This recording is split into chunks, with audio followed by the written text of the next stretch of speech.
If you're trying to really make money consistently with an e-commerce store, you got to really think about having a brand. Okay, it's not just about actually having a business model in place, but you got to have a brand, and a brand will help you actually go from 5 digits to 6 digits, from 6 digits to 7 digits, and even scale even beyond 8 digits, 9 digits.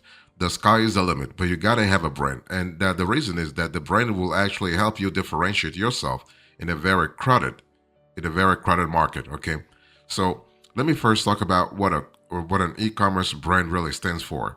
An e-commerce brand is actually the sum of the symbols, names, colors, emotions, voices, values, you name it. Okay, stories, messaging, and other traits and assets that leave a distinct impression about your products and business in the minds of consumers.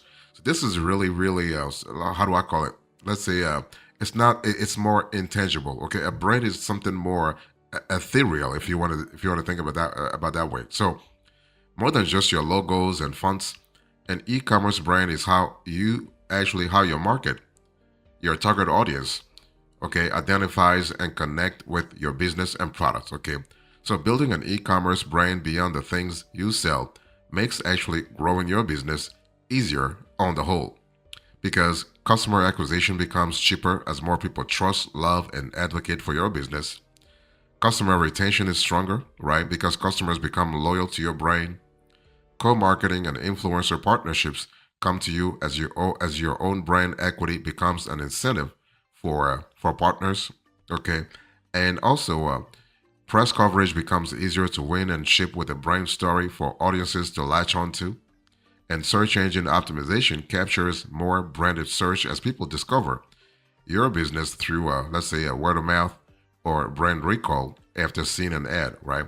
So this is an important element to really think about. One thing I want to say is that if you want to really build an e-commerce brand this year, the first thing you want to do is to research your customers and competitive landscape. In other words, the product you are offering has to be in sync with what the competitive landscape is really offering. Okay, so who are your potential customers? You got to really have a clear answer to that question. And who are your competitors? Okay, this is important because you want to really take a shot at defining your rivals. Sometimes your rivals can be like your let's say your obvious rivals. Sometimes they can be hidden too. So you got to really do some research to make sure you are targeting the right audience, but also the right rivals. Okay, otherwise you will be losing a lot of market share if you cannot really identify your own rivals. If you want to build an e-commerce brand this year and really make it to 1 million, 10 million, or even 100 million, it's important to craft your e-commerce brand strategy and messaging.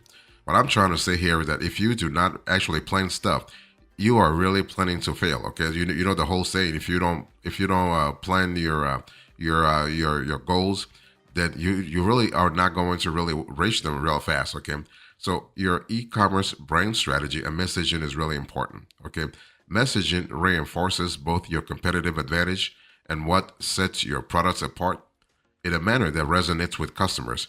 This has to resonate with customers, otherwise you can't really convince them.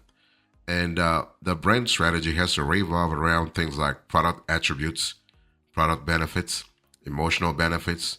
Okay, something bigger, which is really your core, your overall core message. Okay, so basically you want to tie your product's benefits and emotional benefits together, right? Like your product is offering benefits, that's definitely fine, but you are also adding a lot of value. You're solving pain points in the market, and that's going to help you actually grow real fast. And that's what you want, okay? And I want to insist on the fact that when you think about product attributes, you have to be real clear as to what the product attributes are. So those are the standout traits that make your products unique. This could be anything from the materials used in the production to the technology to specific features that most of your competitors actually lack. Okay, and if you're selling something intangible, let's say digital product, you still need to really think about the product attribute. Maybe product attributes. Maybe now it's nothing tangible. It is intangible, but still, you just have to craft a good story around it. It's all about storytelling when you think about it. It's all about storytelling. And when I say product benefits, basically you are talking about the practical value propositions you make to customers. What needs do your product fill, and how do they solve your customers' problems? Right, their pain points. What kind of value are you adding? And when I say emotional benefits, this is again going back to storytelling. So here you want to have a story or cause that your customers feel good about participating in. Are there ways your product or business can make a positive contribution to the world? That's really powerful too. If you want to build a let's say a six digits, 7 digits, 8 digits e-commerce store brand this year, you want to design your e-commerce brand identity. See, the whole thing is you can't just do it randomly. If you want to really scale consistently, you got to really put a little bit of thought into the whole process. Okay, and the design is really critical. And I think if you remember, I was at the beginning of this show, I was actually defining for you what an e-commerce brand really stands for. Right now, it's up to you to design your e-commerce brand identity. Your identity is what's going to identify you. I mean, this is a little bit of a repetition, but it is what it is. Your identity is what's going to identify you. And especially if you are in a crowded market, and if you are in a saturated market, if you are in a competitive market, having brand identity is going to really differentiate you vis-a-vis the rest. Okay, your brand identity is basically how customers recognize you against your competition in a very crowded market. And again, I don't care about how unsaturated or how uncrowded you think your niche is. There is no niche that is not competitive. Okay, we live right now in a very global economy. So like I always say, you can be somewhere in Teaneck, New Jersey, and have competitors in Abuja, Nigeria. You can have competitors in Bali, Indonesia. You can have competitors actually in Berlin, Germany. It's one of those things where you are really competing with folks like thousands of miles away from home. Okay, so there is not such a thing as quote unquote an empty market. You are going to have competition. Maybe the only thing is you don't know about your competition yet, but the competition is there. Okay, so when you think about e-commerce brand identity, this is something that gives people something to latch onto. Okay, as they interact with your brand, such as logo, business name, typography, color scheme, packaging design, voice and personality, but also language and style. So a distinct brand strategy may seem like a nice to have. You can always change your logo later, right? But even superficial similarities between two brands can cause confusion, and you do not want to have that confusion.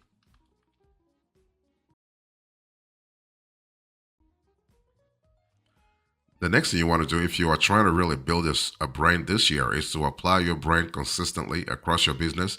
This has to actually it has to fit into the whole consistency, like thing. You want to be consistent across the board, okay? So your brand identity will extend beyond your logo and name into the copy and design as for all the collateral customers will see. If you remember a little earlier, I was talking to you about the typography being really critical when it comes to defining you. So consistency actually in e-commerce branding doesn't just mean using the same colors and fonts all the time. It just means also eliminating hypocrisy. Okay, this is an important element, especially when it comes to defining who you really are. So if minimalism is one of your brand values, your website design can reflect that too. If your products promise to create more inclusion, embracing accessibility guidelines across your online store and ads is one way to actually put action behind your words. Right.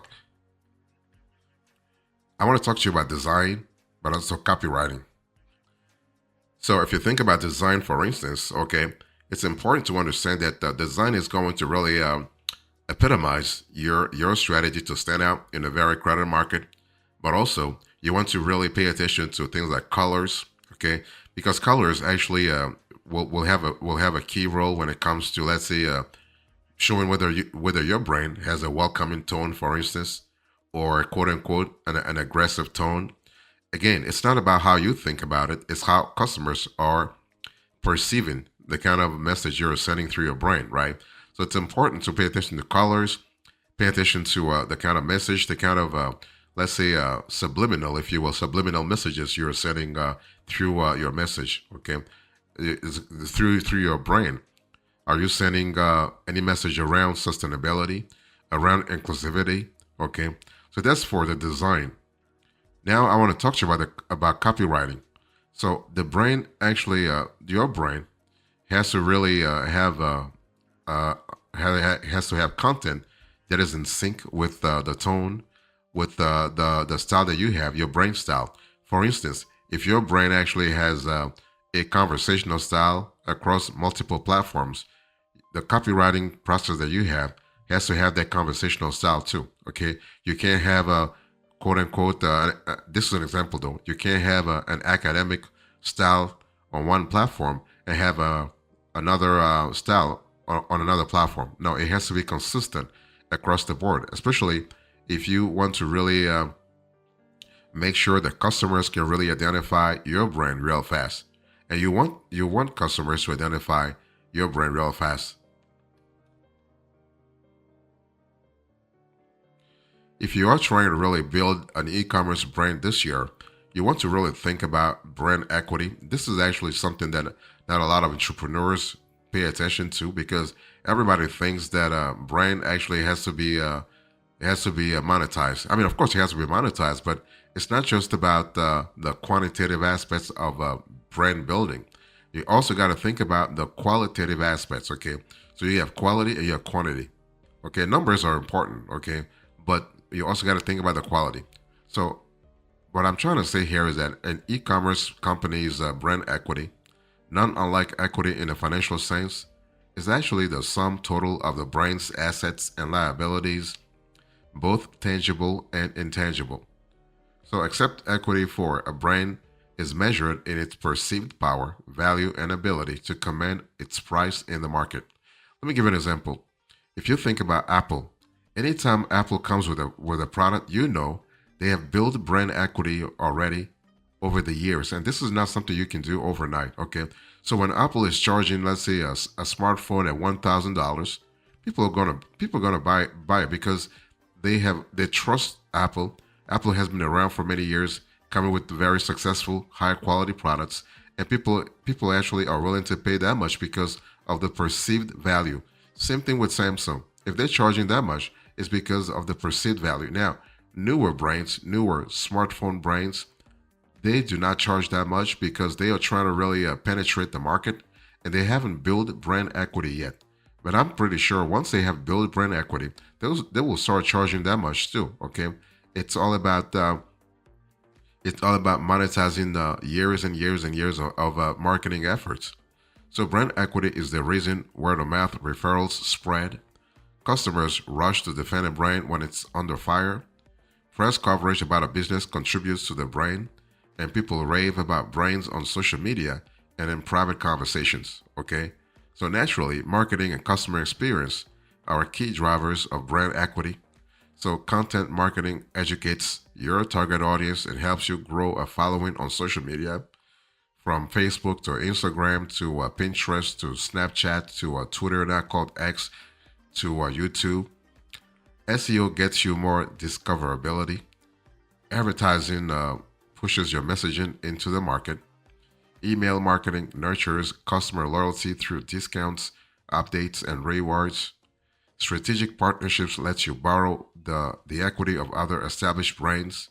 And customer service builds one-on-one relationships and helps customers navigate their purchasing decision and troubleshoot any issues that could lead to a negative experience, right? It's all about having a positive experience.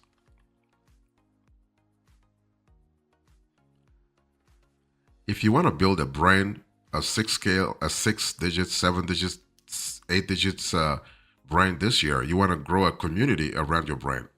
I mean, your brand is actually a wonderful brand, but if there's no community to support it, it's not going far, right? So increasingly, brands embrace loyal customers as supporters and co-creators. So it's a community-led approach to growth. So from customer loyalty programs to live streams hosted by the founders to user-generated content, there is no shortage of ways to make customers feel closer to a brand and each other, right? So this is an important element to think about.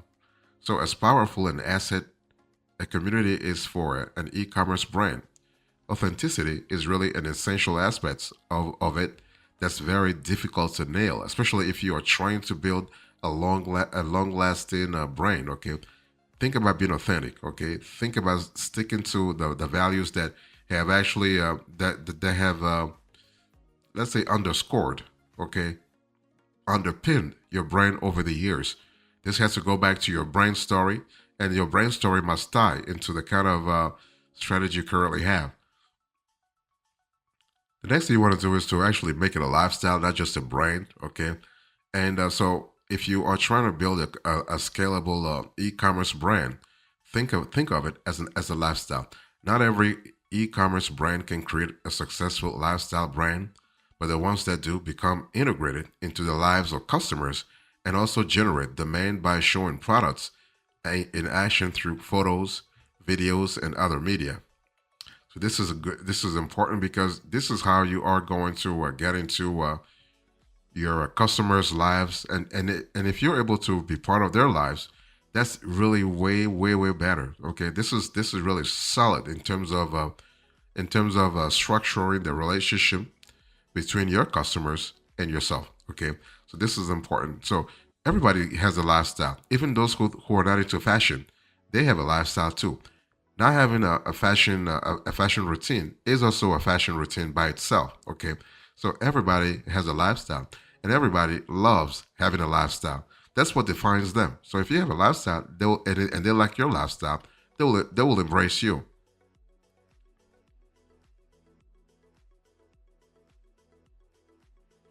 If you're trying to really build a 6 digits, 7 digits, or 8 digits brand this year, you want to manage your brand's reputation. Okay, this is important from a maintenance point of view because, like a car, if you don't maintain it, you might run into the car might run into trouble, right?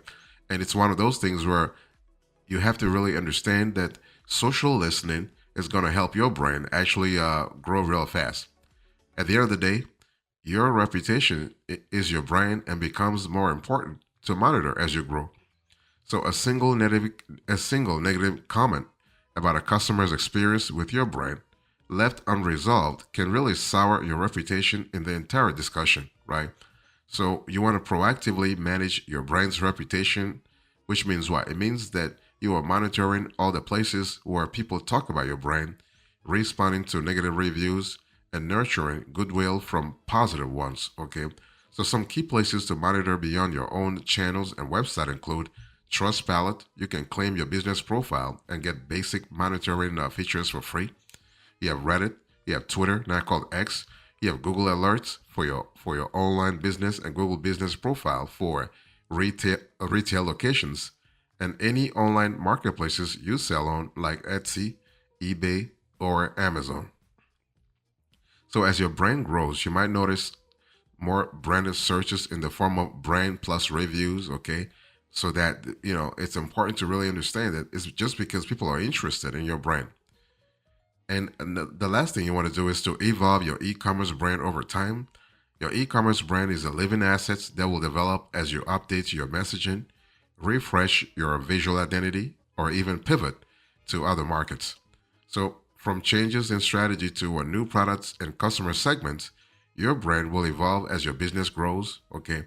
The good news is that your brand equity compounds with it, and a strong e-commerce brand will become actually a most around your growth that keeps your business thriving for many years to come.